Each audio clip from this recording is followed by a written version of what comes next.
Funding is provided by a grant from New York State Senator Catherine M. Young, representing Western New York's 57th District with a local office in Olean.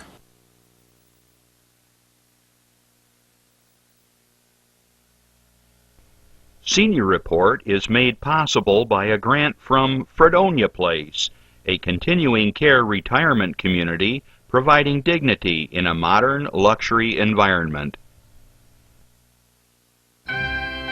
From the Access Channel 5 television studio in Mayville, it's Senior Report with Reed Powers.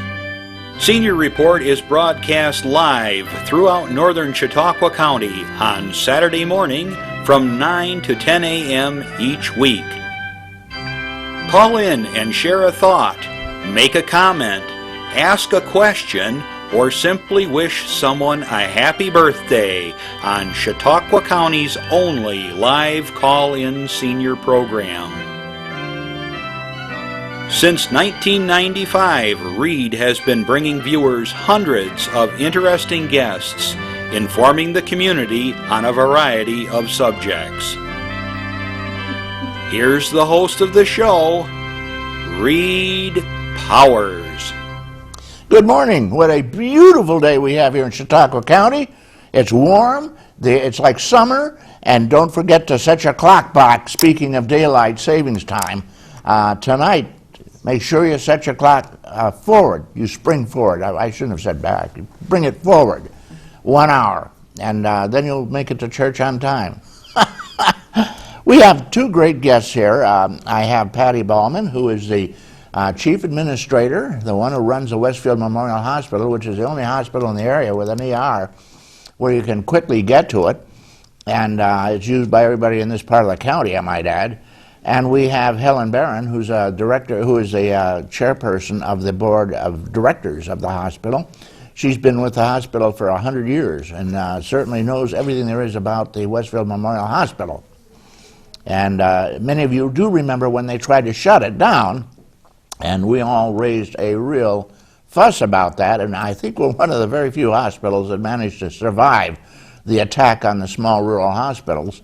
And at this point, we're now connected with bigger hospitals in Erie, right? That's and my daughter actually did her work there, as a matter of fact. She's a registered nurse in the ER.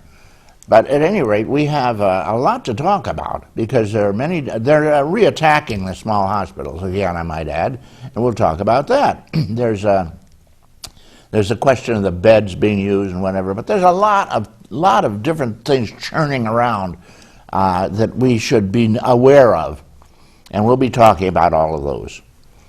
I look at the television, I could persist in shouting at the TV regularly, especially when I see that Mr. Putin, who is trying to take over the world, I guess. He wants to reestablish all Russia back to when it was in its glory.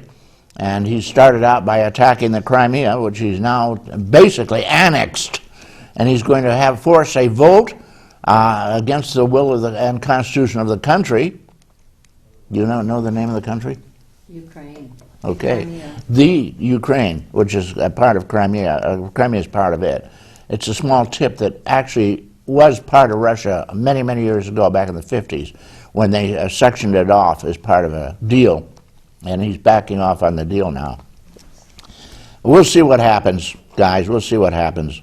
In the meantime, that's about all you're going to see on the news, excepting for minor auto accidents and women who drive their car in the ocean to try to kill their kids, which is the stupidest thing I've ever heard of. The poor woman is obviously mentally off.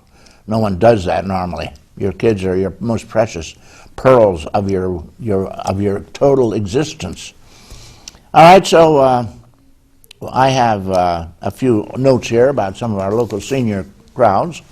We have the best senior clubs in the United States, according to everybody who checks into these things. And I'm going to give you a couple of notes from some of them. And anybody, if you have information you want us to relay for you, to put on the air, this is your magic carpet into the universe. Just call us up or even just email us. Sinclairville, they're having a meeting March 11th. You want to get involved, run over there. It's coming right up. And they'll have You'll never guess it. Corned beef and cabbage, and I'm sure potatoes. St. Patty's Day is on. It's on the move, and since Powers is like Smith in Ireland, my whole family came from Ireland. We have a lot of corned beef and cabbage and potatoes, and we do have some minor, let's say, a tad or two. We'll put it that way. We carry when we had a drink or two, we carry the Irish flag up Main Street, chanting Irish, singing Danny Boy or something. All right, so anyway, enjoy it. St. Patty's Day the 17th always, isn't it? Westfield seniors, they have a note for us here. They had a wonderful luncheon. They do have wonderful luncheons. The next meeting is March 13th, and the Union Relief Organization in Westfield provides the luncheons usually. Many of the Westfield organizations help each other, which is one of the wonderful aspects of living in a small town or village in upstate New York. They'll be collecting mittens, incidentally, and knitting them, and scarves and hats for those who need it, for those people who need them around Christmas time next year. In other words, next fall, next Christmas. Not this Christmas. It's kind of on the way out. In April, many of the meetings will change, especially Westfield, to 6 p.m. And that continues through June when things change a little bit, it gets warmer again. April, Sharon Ackendorf will be over to tell. She worked in the cafeteria at Brockton for many years in the school, and now she runs the Westfield Community Kitchen, which provides free meals to anybody who comes in and says, I need a free meal. They don't check your equipment, they don't check your stuff, they don't go over your cards and see whether you're on relief or whatever. They just give you a free meal, and it's all you can eat. And I worked there for 15 years, I can tell you. I cooked on Wednesday, and usually the place was a ghost town on Wednesday. Nobody came in. Just kidding. Now, May's coming in, a guy coming in for Westfield instantly to clarify or enlighten on the legal services for the elderly. You know, the county also has legal services. And if you have some problems, you can call the county and ask them, and I'll tell you the number here. I've got it somewhere, I guess. It's 753-4471. That's the Office of the Aging, and you can talk to Marianne over there, and she'll take care of you. Our Lady of Mount Carmel, a little crowd. They have a great deal, though. They're telling you to bring a dish to pass for the next meeting, and if you want more information, they're having a big party for St. Joseph's Day, and you can call in if you want to find out. 934-3349. The Rosalima Society is purchasing 2 Bunn coffee makers, so there'll be plenty of coffee. March 19th, St. Joseph's Table. Viva St. Giuseppe. That's Joseph. Lakeshore Seniors. They are led by Stella Mikulak, who does the job over there, opens the door. And I wanted to say happy birthday to Charlene Hallmark and Michalak also. No meeting March 12th. Big bingo's on. Money, money, money. Next meeting is March 19th. Dunkirk Senior Board of Trustees. President over there is Barbara Badgehouse, and she does the job. There you have Big Bingo, March 19th at 4:30 p.m. And thanks to Jake Jankowski, we got a tip of the hat to people who do the extra work there. He kept the walk clear of snow every day in the winter. Now that was important this year. I've never had a winter like this. I was born and raised up here, and I've been back here every year for years and years and years. Came back here in retirement, and I've never dreamed of a winter like this, where we had such a long period of horribly cold days. All right, May 7th, they're going to a trip to the Allegheny Seneca Casino to commune with the Indians. Hey, they give you money for chips. Spend them, win or lose, get away, run, because you'll come back on that bus without a shirt otherwise. That's the way it works. and eat your food. They give you a food voucher. You know, it doesn't cost you anything because you get the chips, so you get the food voucher. And the bus is basically covered then. April 17th, they're going to Batavia Downs. And they'll stop at the market in the square at the Southgate Plaza. April 21st, they're going to Ice Cream Sundays. Whoever, it doesn't say. Music will be provided by the Kokomo Time Band. Should be fun. They're going to the McKinley Mall, too. If you want to do a little shopping, you can drop around there. Judy Blitz is an educator for the Office of the Aging, health educator, and have information on reducing falls in older seniors, older Americans, older adults, whatever you want. I'm too old to be politically correct. I say senior citizens. We do fall down a lot. I fell down the other day, but one thing we've done is learn how to fall down and how to get up. You have to sort of straddle yourself up and then hunch your rear up into the air, and then you have to grab something, whether it's a passerby, but whatever you do. Brockton Portland seniors, they don't have much to tell us. They're getting ready for a trip on the Chautauqua Bell. That's beautiful little side wheeler that goes up and is it side wheeler or rear wheeler? I think it's a rear wheeler. But what is it, Randy? Paddle wheel. Paddle wheel on the sides. On the back. It's on the back. It's a rear wheeler. Okay.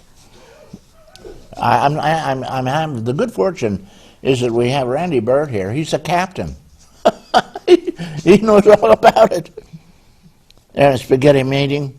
Next meeting is St. Patty's Day, and they will not have spaghetti. Forestville's Pioneer, happy birthday over there to Molly Meadows and to Carol Pierce, among other many happy people over there.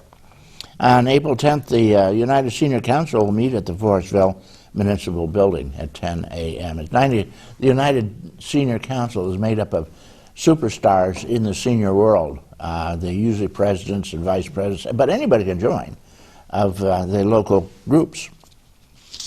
Silver Creek, Vice President Joan Suski does the job over there, opens the door, usually, and they're going to have a St. Patty's Day dinner of, strangely, ham and cabbage. Who ever heard of that? You realize that corned beef was introduced by a Jew down in Brooklyn. Lots of luck. I got a public service announcement for you, and this is just for you. Pay attention. The moment I'll never forget that moment. that changed my life. At that moment, it hit me. This is why I joined the Guard. We're soldiers, always ready to protect our country. But we've also got communities. Family, friends, neighbors who count on us.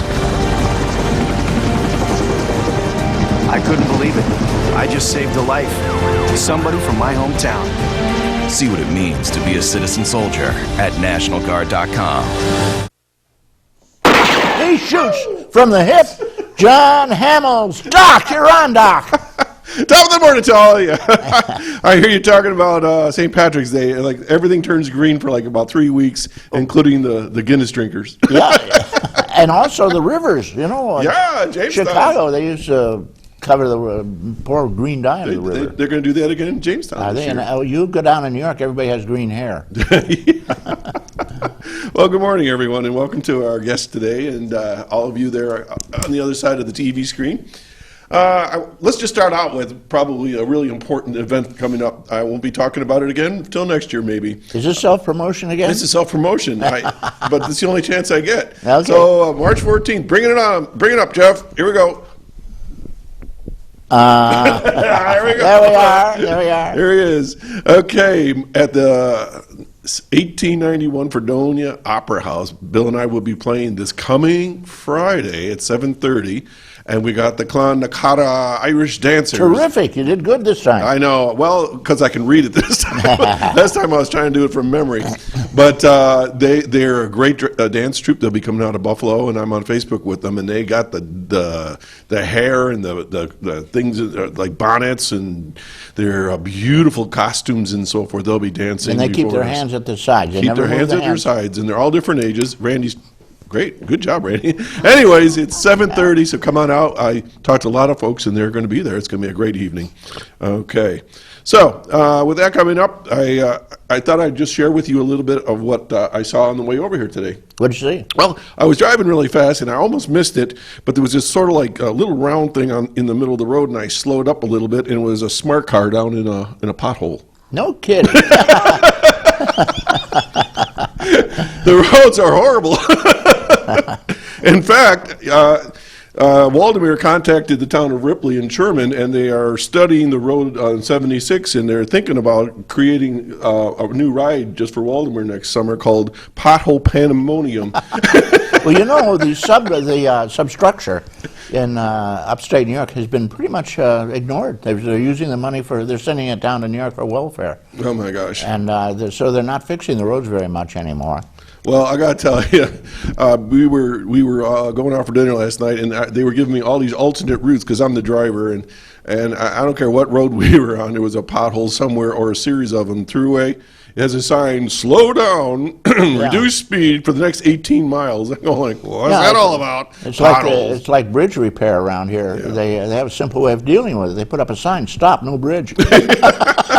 Do not enter. Well, anyways, folks, I caution you, especially Route 60. I hear that's the worst of the worst.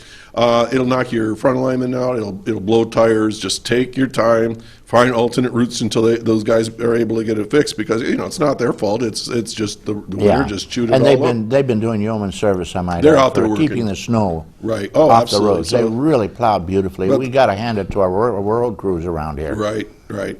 But they'll get it patched up. Just take your time, because I know that I've heard some people with some damage. Okay, that's not what I want to talk about. The thing I want to talk about right now is something I want to address with grandparents. And we're sort of focused on seniors here, right? I'm a grandparent. Yeah, me too. Right now, would you say? Are you a grandparent? I'm a grandparent. Are you a good grandparent? I'm the best, the most perfect grandparent. Perfect grandparent. Okay. Alive, because I get along very well with my grandchildren. You realize that your children basically are going to see life just the opposite as you do. Mm-hmm. Children do that. They rebel, and I'm very liberal. My children become very conservative, but their children are going to rebel, and they will become real liberal. So I get along much better with my grandchildren. I agree with you. My kids think like I'm like kind of nutty, and my grandkids think I'm really funny. Yeah. So anyways, but that's a good point, is that sometimes grandparents have a really good relationship with their grandkids.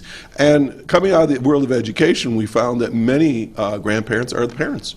Whether they're there's the babysitters, or watching the kids after school, or the kids are actually living with them because the parents couldn't handle the kids, or whatever the case is. And where I'm going with this is, and it's going to feed right into what our topic is today, is just medical issues in general. But folks, the Chautauqua County is holding a symposium on drugs.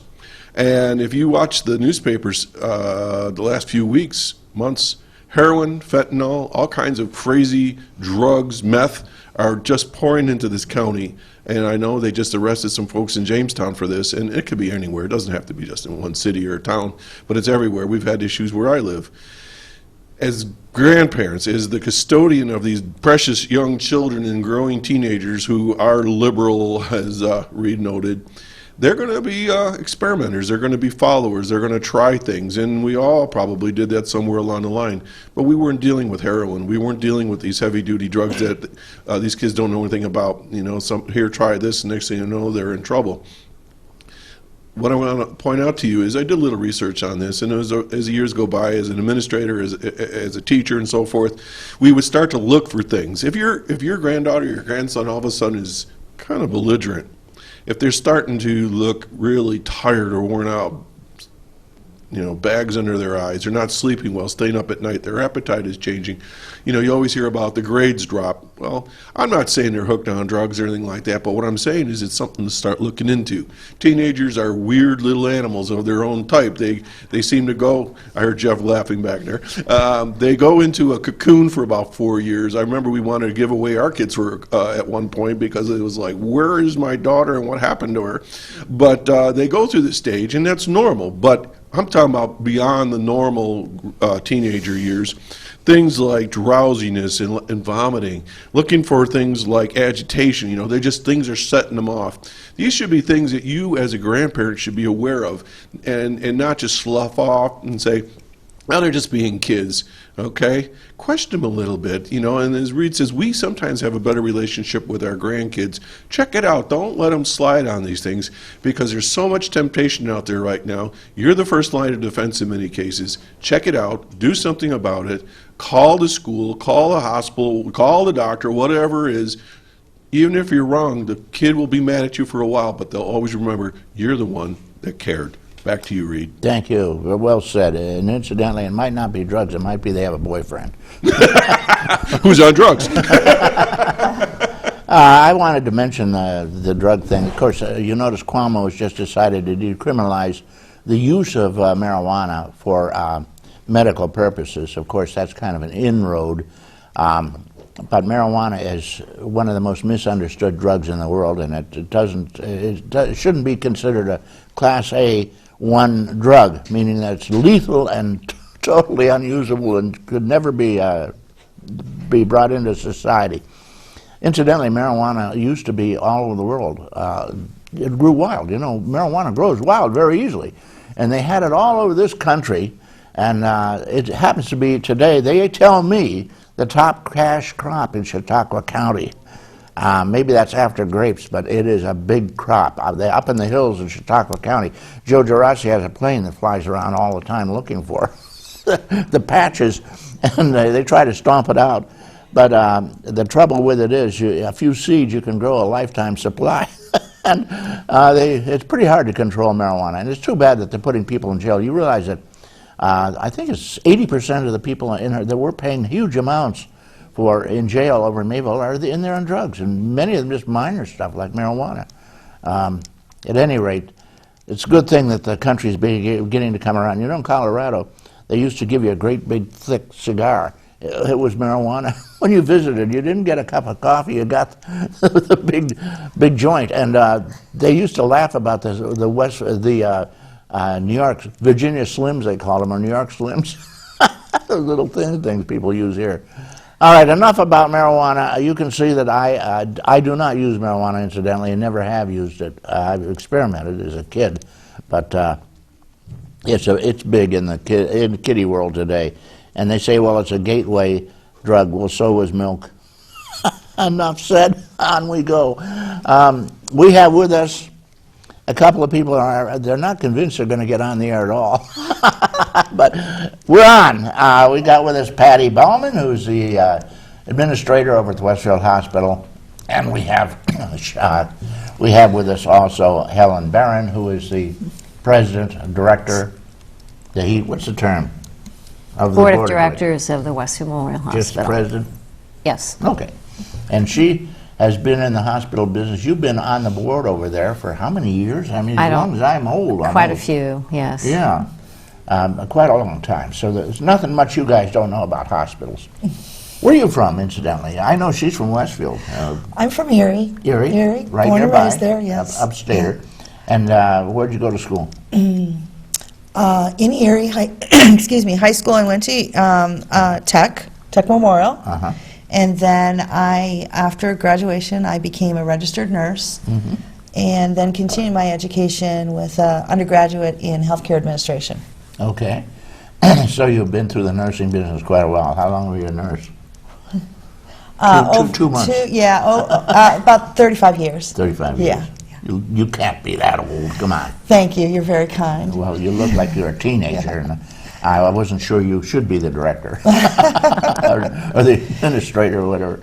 All right, now we're going to be talking about small hospitals in general, not just, this is not an infomercial for the Westfield Memorial Hospital, but the problems we access through the government, I might add, mostly, in Westfield are relevant to any hospital, a small rural hospital, right?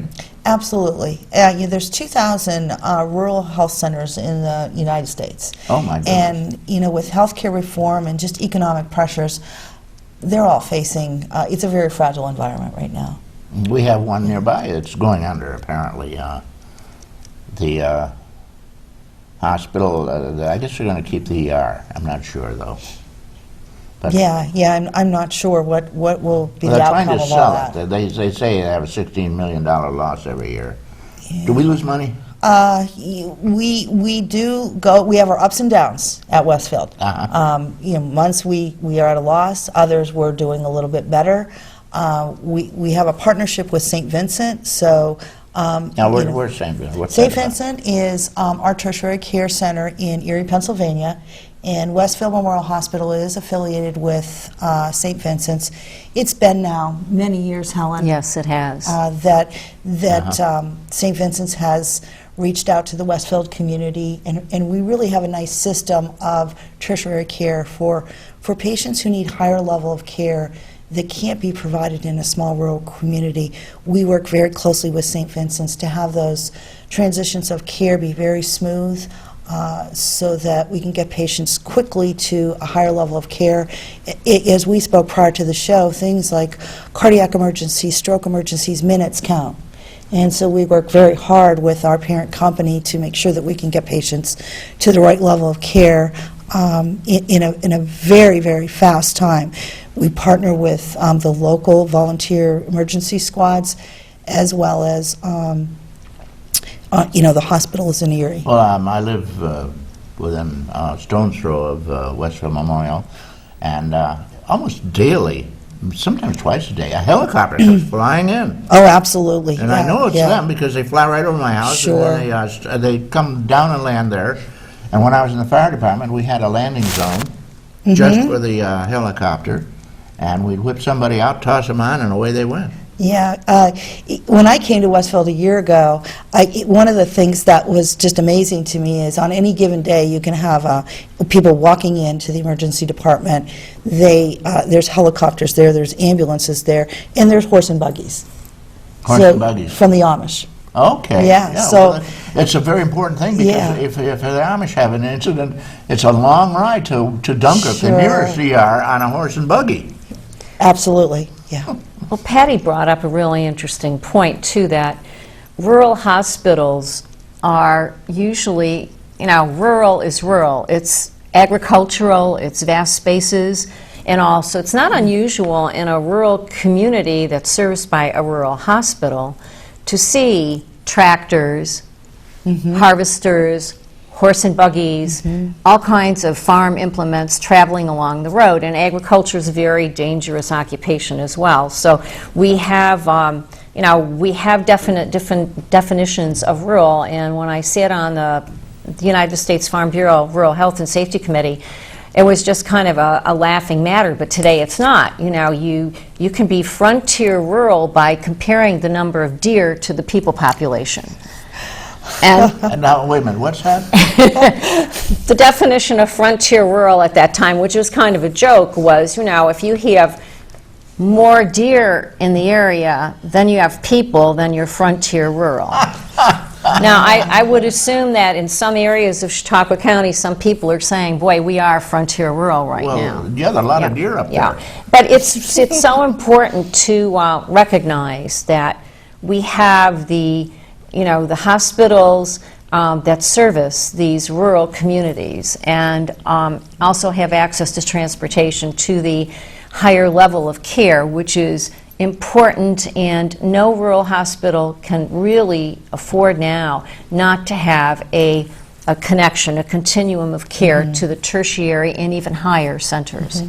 Now, we have two big ones in Erie. There's Hammett.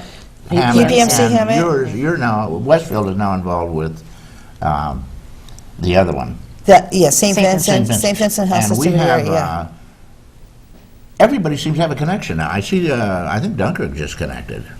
Yeah, it is, as Helen mentioned, it's critical to have these networks because it is not sustainable to have all of the specialty care that you need in a small rural community.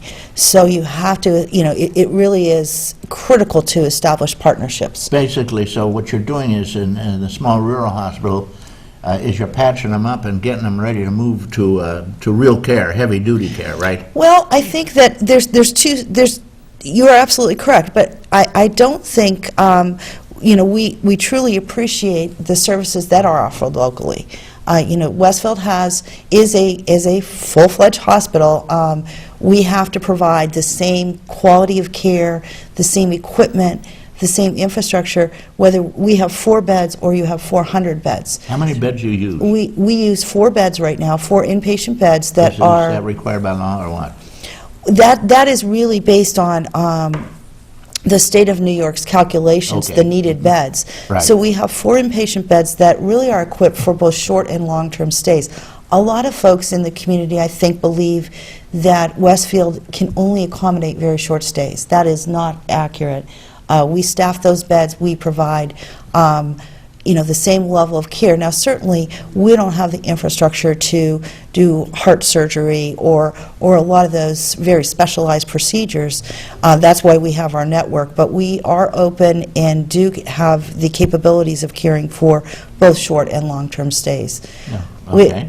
So patients who come into our emergency department that don't require a higher level of care, we'd rather keep them right in the community. That way they don't have to travel, their families are here, they can visit them. So we keep them right in Westfield. You still have kids born there? All my grandchildren were born there. We don't do babies anymore. You don't do babies yeah, anymore, yeah. no. All Just right. the volume is not there. So Well, Westfield doesn't have it. As a matter of fact, there's an old saying that we have a static population in Westfield, and for every pregnant woman, a man leaves town. Oh, my. But one of the things, too, Yeah, go though, ahead. is that with the rural hospitals and the continuum of care to the tertiary centers and higher levels, we also have the agreement with St. Vincent, and they send specialists to us. Oh, they So do, we have huh? cardiologists In other at words, somebody Westfield. shouldn't be moved, or is it just... Or people on an outpatient basis can make their cardiology appointment there, and they see the cardiologist at the hospital. we actually took the hospital and repurposed the space. So we have a wing actually in the hospital that houses cardiologists, general surgeons, orthopedic surgeons. We do our diabetes care there. We have a patient education room.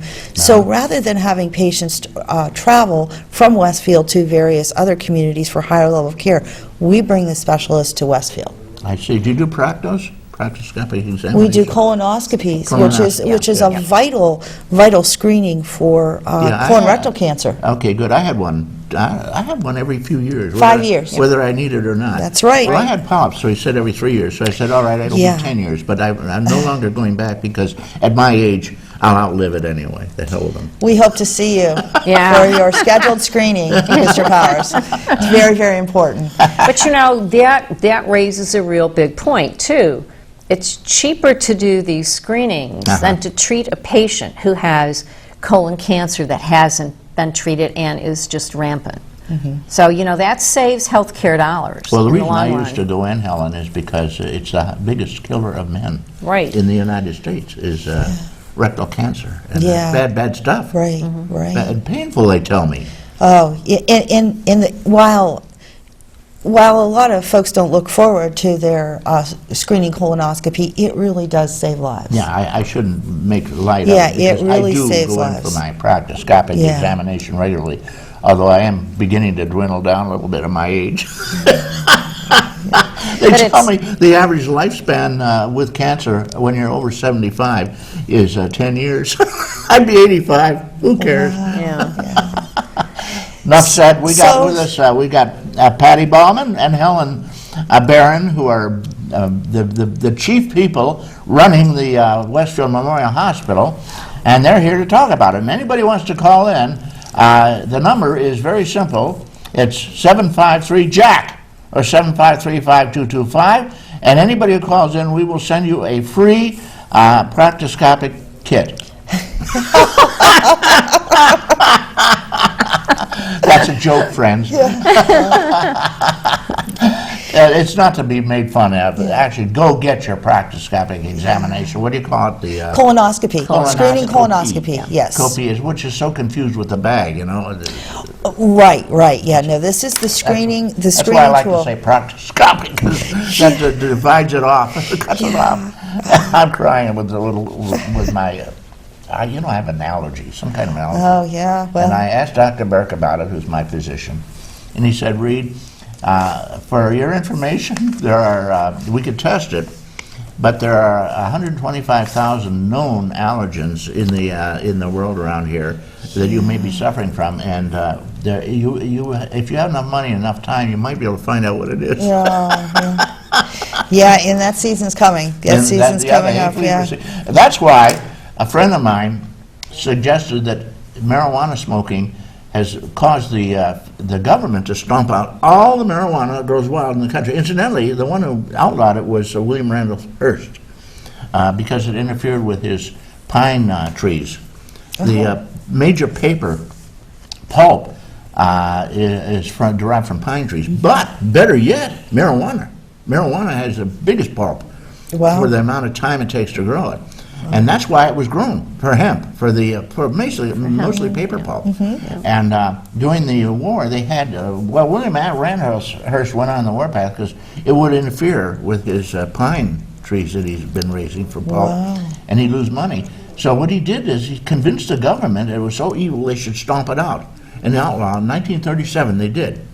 But during the war they needed hemp. They needed the paper, and they couldn't get enough from the pine. So they reestablished the legality of growing hemp. During World War II, you could grow hemp, and they used it for the war effort, for rope, other things too. But also, then Hearst got back to work. In 1947, he had them outlawed again. And a friend of mine says, I wish people would start smoking goldenrod because the government would go after it and stomp it all out, And it might help those who suffer from allergies. That's correct, yeah. Who knows? We got a phone call. You want to take a phone call, Patty? Absolutely. Go ahead, you're on. Hello? Good morning. I just wanted to mention that it's very important for all the women in our service area to know that we have mammograms. And I think I would appreciate it if you can say how many mammograms are given at the hospital in a year. And if women who think they can't afford it, tell them what to do. Okay. Thank you, caller, for your comments. And listen in. We'll have it right now. Thank you. Thank you. Thank you for raising that awareness. Westfield Memorial Hospital does have a very robust radiology department. We do over 2,000 radiology exams a year. That's x-rays, right? Yeah, x-rays. We do plain film x-rays, just the simple things. We do CAT scans. We have sonography. We do DEXA scans, and that's a very important screening tool, too, for osteoporosis in women and men. It actually measures, it looks at your the bone density, if you have a calcium deficit. And if you have a calcium deficit and it's not treated, you have fractures. Your bones can just break. Yeah, they say some people with that. Oh, absolutely. They find them on the floor with broken bones. They say, my God, they fell down and broke a bone. No, it happened. They were standing up and it broke and they fell down. Yeah. But thank you, caller. Mammograms are a very, very important screening tool. We talked about colonoscopies. Well, breast cancer is certainly something that we all women need to be concerned about. So Westfield has actually digital mammography, which is state-of-the-art at detecting early breast cancer or early symptoms of breast cancer. We accept all major insurances. We also have a community care program that if people can't afford mammograms, we will work with them so that this is not a burden for them to come and get them. So women out there in the communities, if you have not had your mammogram, please contact Westfield Memorial Hospital and we will work with you to make sure that you have that mammogram, whether regardless of your ability to pay. There's several programs out there with the County Department of Health as well as our own community care program. So we want to make sure that we get as many women in as we can, and we will offer Saturday hours and make it convenient for anybody to come in and have that screening. So if you need a mammogram, if you haven't had one, everyone needs one. Every woman should have one at a certain age. If you haven't had one recently, just call the hospital and they'll work you in one way or another, right? Absolutely, yes. Okay, there you go, friends. Does that help? Caller? Caller's gone. Listening on TV. Yeah. Any questions about any of the screenings? the communities, please do not hesitate to call us, and like I said, we will work with you. If you're not sure if you need a mammogram, we'll help you out with that too. Well, there's Medicaid, which helps too. And many people in my age bracket, of course, we get Medicare, which will cover a lot of this. Sure, and now with some of the changes in healthcare reimbursement, preventative medicine is now no out-of-pocket expenses. So the co-pays don't apply to actually preventative screenings. Yeah, so if you go in for a screening, you're all set. So ladies, make sure you get your mammogram. How often should they get one? It certainly depends. First, I don't want to miss a point. Yeah. They say that actually examining your own breast is very important. Is that correct? It is absolutely important, but it doesn't replace the mammogram detection. It's just the technology allows for more earlier detection. Maybe lumps that you couldn't feel, you can detect with a mammogram. So there's a lot of variables with mammograms.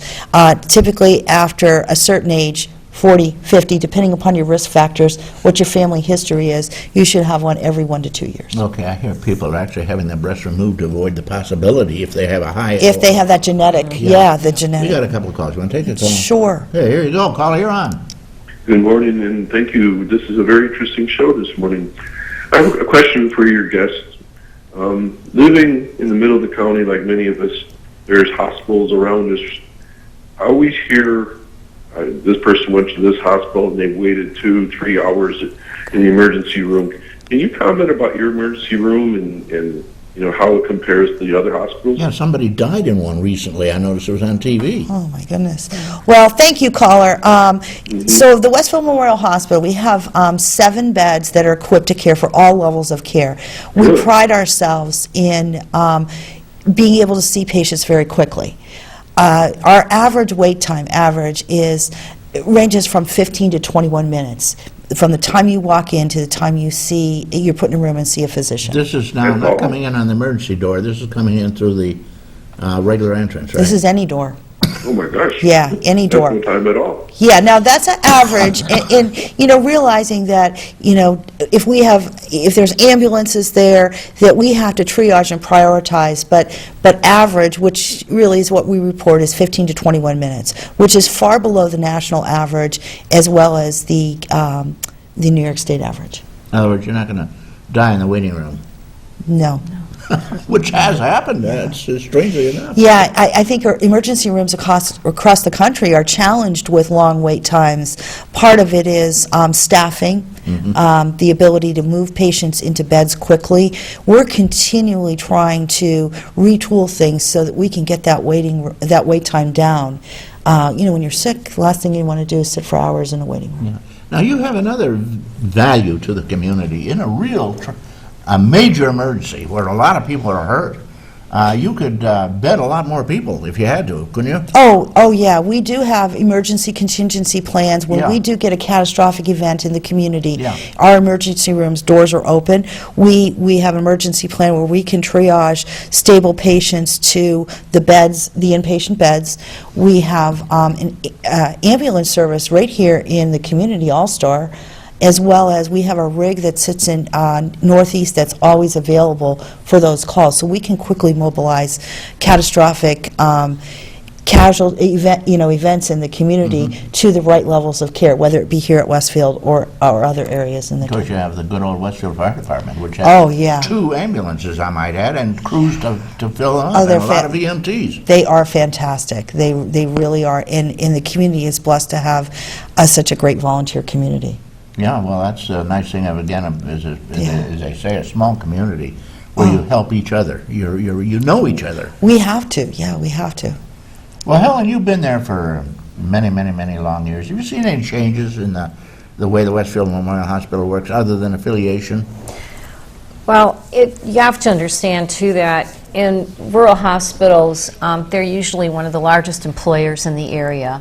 They're one of the social areas in any small community. So it's a very important part in bringing the communities together. And I shouldn't say community singular because it's communities plural.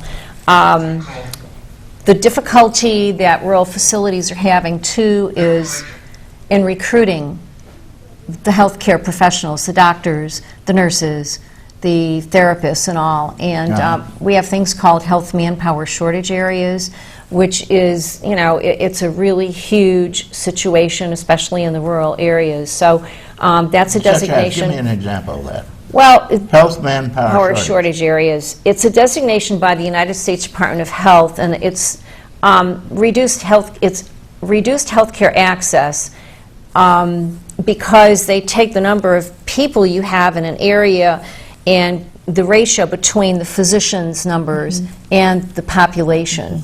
And so it's a real challenge to rural areas to recruit, let's say, doctors.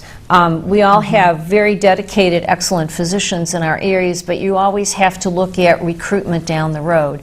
So that's one of the biggest challenges right now also, is recruiting and retaining the physicians. Yeah, Westfield is noted for having had an awful lot of doctors in Westfield. I still remember one of the finest and most celebrated was Carlton Heist, Dr. Heist. Surgeon. And my dad did a picture of him, and it sits in the hallway there with a hole in it. Somebody poked a hole in it. No, but we retrieved it. We saved it. Oh, did you? Yes. Praise the Lord. Yeah. But I think that, we have to, when we're recruiting physicians and all, one of our best pools of physicians are locally grown.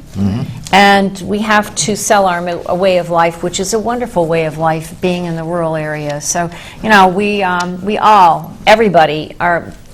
everybody that provides health care, not just rural but metropolitan, they're all very busy recruiting health care professionals. And that's critical. I think that's critical to keep healthcare local in the community.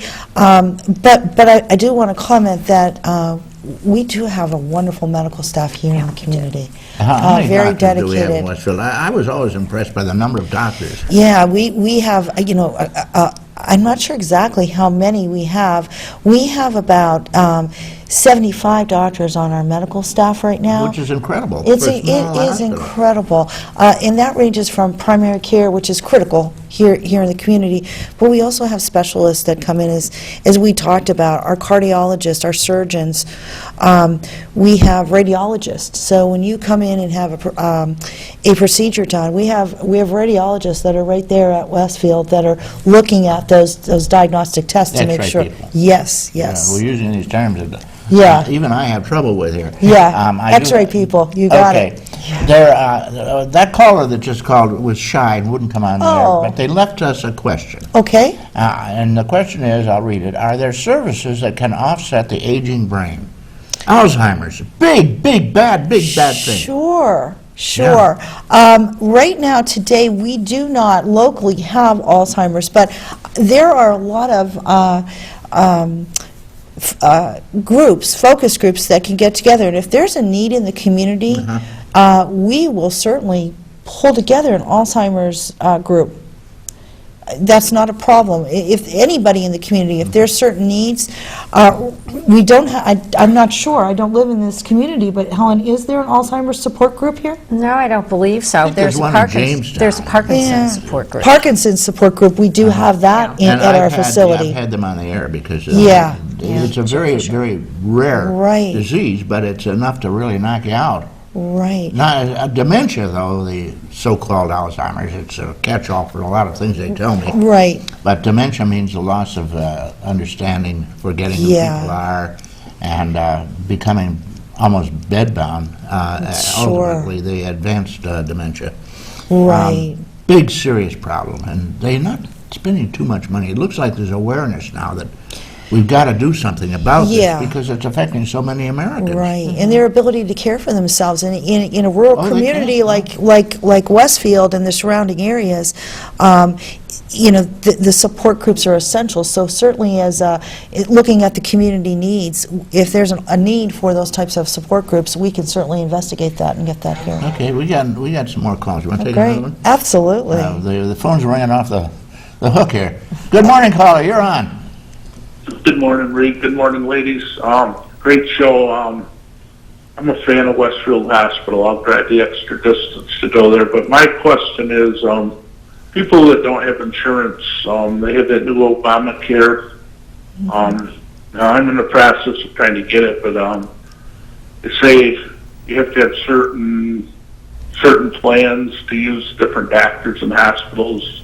Can you recommend what I'm looking for when I sign up? I mean, they have the basic and they have a more expensive one. Also, what kind of service would you get with Obamacare? Would you just get thrown at the back door and wait? Obamacare. Yeah, what do you think of that?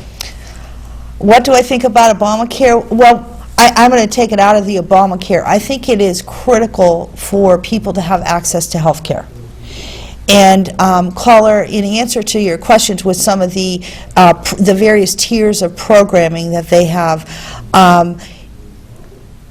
rest assured that Westfield Memorial Hospital does participate in those plans. As far as which one, I'm not probably the best person to answer that, but we can certainly get information. And if the community needs more information on these various health exchanges that are going through the state and the federal level, we can offer a Q&A even at the hospital. We can bring the experts in to talk about that. We work very closely. Any of the plans that are out there, we make sure that we're accepting those. So if you need care locally, we'll make sure that we get you in. In addition to the health exchanges that are going up, we also have a very robust community care program.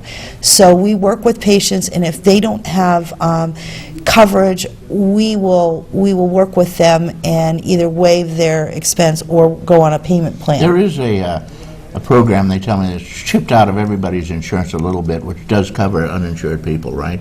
To a degree. To a degree, yeah. The public assistance programs will help with that. Yeah.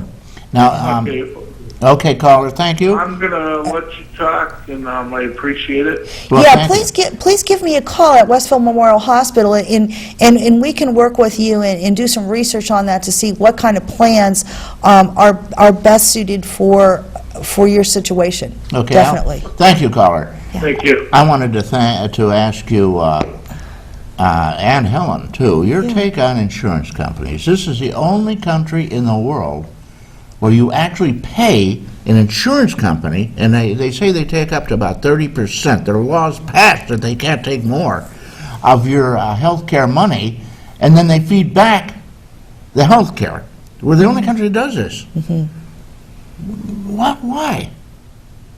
Every other country in the world, they have a national health care program that works, you know? Yeah, I think that there's pros and cons to every coverage program. I think that obviously with a lot of the healthcare reform that's going on, we have to work very closely with insurance carriers to make sure that we get true value for healthcare. Well, they take 30%, they cream off, they tell me, for their profits, for their salaries, which are sometimes pretty heavy.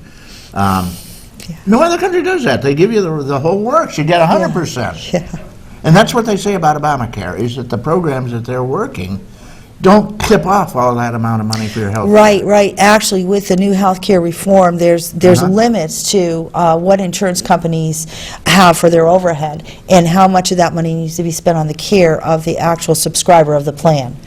So there's pros and cons to everything. I think that the big takeaway that I have from Obamacare or healthcare reform is that we need to make sure that patients have the ability to get health care, and they're not avoiding getting their screenings to prevent catastrophic events. Yeah. And so I think that there's going to be pros and cons to any health plan, any political redesign in government-funded plans.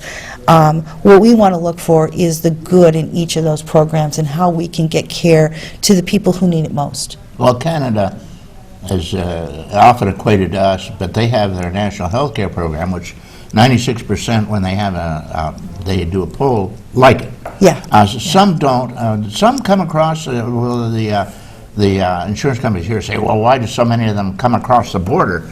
And we are told they come across for their nose bobs and tummy tucks because that's not covered. Well, I do believe there's another part of that, too. What's that? And I'm aware of the fact that in Canada, you have to wait a long time to get an For some things, MRI though. or a Remember, certain Helen, test. It's a two-tiered program, though. They have what Right. they call regular care, where you Right. may have to wait for a month or two before you get your So you result. still get Canadians coming across the border for their MRIs and some of their more finite radiological tests. Yeah, but they say if you have an emergency, they take you immediately. That's the urgent care aspect of the program. I mean, if you have a heart attack, they're not going to say, well, we'll put you on schedule for next month. But you do not see in some of these countries the availability of certain types of technology in close proximity to each other as we do in this country. The MRIs, for instance. For instance, yes. So, you might be able to get an MRI, but you might have to travel 150 miles to get it. In Canada, you're saying? Yes. Yeah, well, they do have one in every hospital here. Not quite. Do you have one? We have CAT scan. An MRI? We have a CAT scan. Okay, it's Yeah, close. It's yeah, not we have a quite the CAT same. scan. Sure, sure. They'll chop you in as many pieces, though. Yeah. So, Mr. Powers, I think it would be important for our viewers to really give a summary of what the services are that we can provide to the community. Please do. We have 2 minutes left. Absolutely. Westfield Memorial Hospital does have an emergency room that's staffed 24 hours a day, 7 days a week, with all physicians, 24 hours. We see more than 8,000 patients a year in our emergency department. They are either brought in by ambulance or walk-ins. We have a very, very defined protocol for one-call transfer. So if patients come into our facility and they need a higher level of care, we work very closely with the local volunteer transporters, All-Star, and our emergent care in Northeast, so that we can get these patients to a high level of care in a very quick time. So minutes count when you're talking about heart and stroke. So we have a very nice program. We do have 4 inpatient beds. I think the community, there is some misperception in the community that Westfield Memorial Hospital does not have inpatient beds. We have 4 inpatient beds that are capable of both short and long-term stays. That's real important because we don't want to have patients have to leave the community. When we look at the demographics within the community, it's very, very difficult for patients to get to other cities for care when we can do it right here. So we want to share with the community that we do have inpatient beds, that we do staff 24 hours a day, 7 days a week for both short and long-term care. We have certified hospice beds in our facility. What's that? Hospice is end-of-life care. Okay.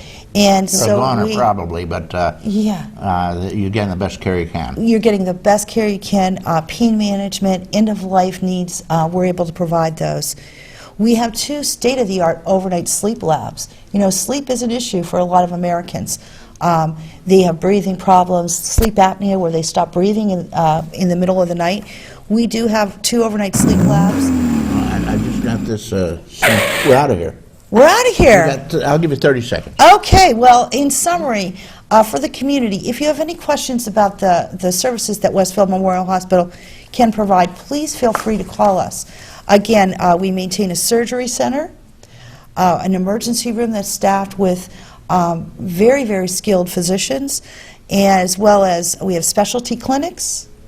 And I think we're time off. So please call if you have any questions about the services that we offer. What's your phone number? Our phone number is 326-4921. Thank you, Helen. 326-4921. There you go. Yeah. Helen, did you want to say a last word? Just that rural hospitals are a mainstay of our country and of our county, and we're real proud of them and the work they do, and I'm just very happy that we have Westfield Memorial Hospital in our rural Chautauqua County. I thank you for your gift to our community, Patty Ballman. Thank you. Helen Baran, and thank you for coming in and giving your time to the public care. I want to thank some very special people. I want to thank Chuck Kelsey, Devin Taylor, Chris Burt, Randy Burt, Chris Ramaker, Jeff Zook, Don Zenz, John Hamels, and all the people who came in. Sorry, last caller, we couldn't get you, but you'll be back sometime, huh? Absolutely. There you go. We would love to. Oh, I hope so. In the meantime, have a wonderful, wonderful week. Don't forget to set your clock back tonight, and may all that is proud and true and noble abide with you. I'm Reed Powers.